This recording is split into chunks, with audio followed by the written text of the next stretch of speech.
नमस्कार। आप सुन रहे हैं न्यूज़ पॉइंट पॉडकास्ट और मैं हूं आपके साथ सुषमा।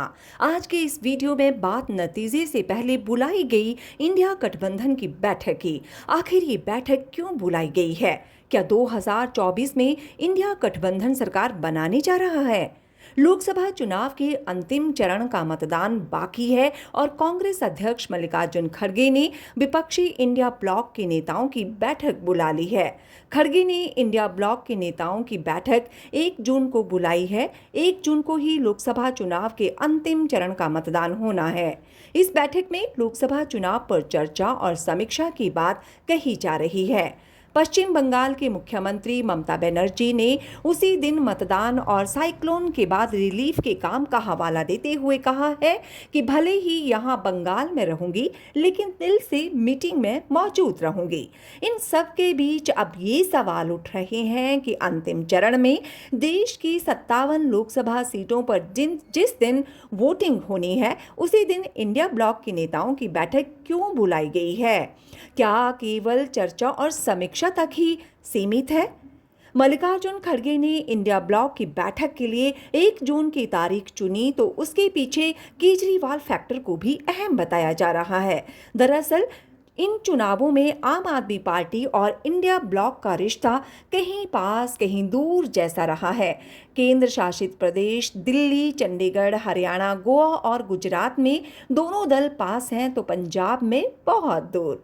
5 राज्यों में गठबंधन कर चुनाव लड़ रहे इंडिया ब्लॉक के ये दोनों ही महत्वपूर्ण घटक पंजाब में प्रमुख प्रतिद्वंदी हैं। आम आदमी पार्टी के सबसे बड़े नेता अरविंद केजरीवाल शराब घोटाले में गिरफ्तारी के बाद चुनाव प्रचार के लिए जमानत पर बाहर है और इसकी अवधि भी 1 जून को ही समाप्त हो रही है।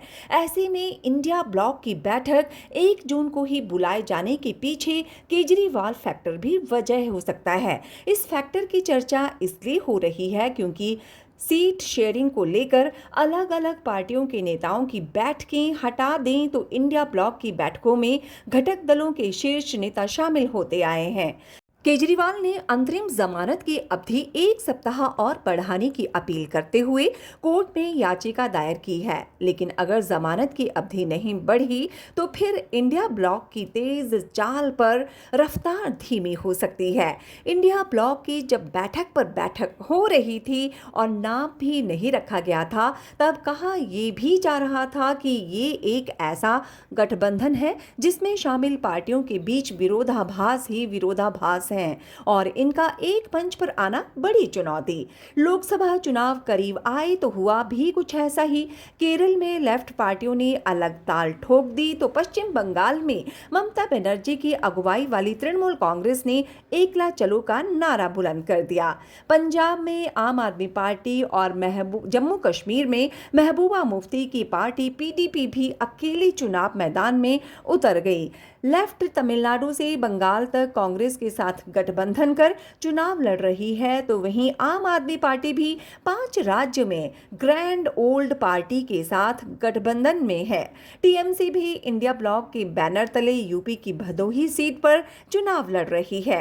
1 जून को बैठक बुलाने के पीछे चुनाव प्रचार के दौरान की तल्खियां दूर कर नतीजों से पहले अलग अलग राज्यों में बिखरे कुनबे को गोलबंद करने की रणनीति भी हो सकती है।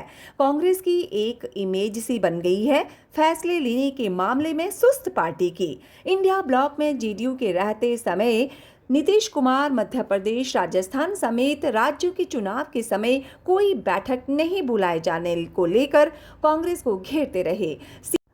सीट शेयरिंग के मामले में सुस्त चाल पर सवाल उठाते रहे। लोकसभा चुनाव में नामांकन की अंतिम तारीख करीब आने तक महाराष्ट्र से बिहार तक सीट शेयरिंग को लेकर इंडिया ब्लॉक के घटक दलों में बैठकों का दौर ही चलता रहा। चुनाव संपन्न होते होते कांग्रेस का बैठक बुला लेना सुस्त चाल वाली इमेज तोड़ने की कोशिश के रूप में भी देखा जा रहा है। लोकसभा चुनाव के नतीजे 4 जून को आने हैं। चुनाव नतीजों के ऐलान के बाद अगर सरकार बनाने की संभावनाएं बनती हैं तो ऐसे में कांग्रेस पहले से ही उसके लिए तैयार रहना चाहती है। इंडिया ब्लॉक में शामिल पार्टियों के हिस्से आई सीटें अगर बहुमत तक न पहुंच रही हों और बीजेपी की अगुवाई वाला एनडीए भी जादुई आंकड़े से पीछे रह जाए तो ऐसे में सरकार बनाने के लिए नए सहयोगियों की जरूरत होगी। ऐसे दलों और नेताओं को चिन्हित करने की रणनीति भी होगी जो सरकार बनाने के लिए इंडिया ब्लॉक का समर्थन कर सकते हैं। बिहार की राजधानी पटना में विपक्षी पार्टियों के प्रमुख नेताओं की बैठक हुई थी।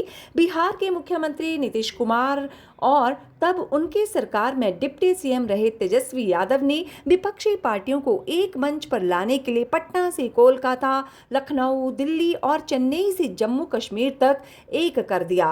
पहली बैठक में नीतीश कुमार ही गठबंधन के ड्राइविंग फोर्स नजर आए, लेकिन कर्नाटक की राजधानी बेंगलुरु में हुई दूसरी बैठक से तस्वीर पूरी तरह से बदल गई।